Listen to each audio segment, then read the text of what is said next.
Yacurraimi, 30º Agroturismo Rural, Aucará 2019. Cargontes de San Isidro Labrador. Mayordomos, señor Andrés Huarcaya Collagua y esposa, Berta Hualpatuero de Huarcaya. Adornante, Huerfanita de Aucará. Quienes hacen la cordial invitación a todos los hermanos aucarinos y del Valle de Sondondo a celebrar la tradicional fiesta del agua, Hatun Yacurraimi.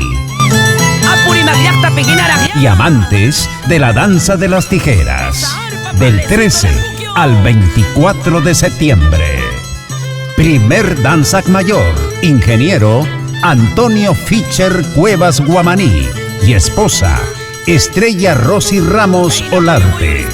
Danzante Timpoc Mayo de Soras. Arpa Alipio Achamizo. Violín Severo Capcha. Capataz Alejo López. Segundo Danzac Mayor, señor Rolando San Miguel Joragua y señora Prisciliana Quispe Urbano. Danzante Apuzonjo de Aucará. Arpa Jaime Quilca de Cabana. Violín Ivancito de Atiguara. Capataz José Andrés López y Fidel Manco.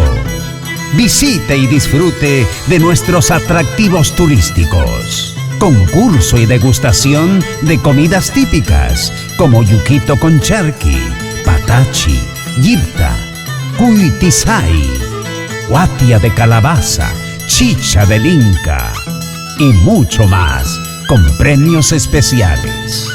La Comisión de Usuarios y Autoridades del Distrito de Aucará, provincia de Lucanas, Ayacucho, agradecen su presencia y colaboración.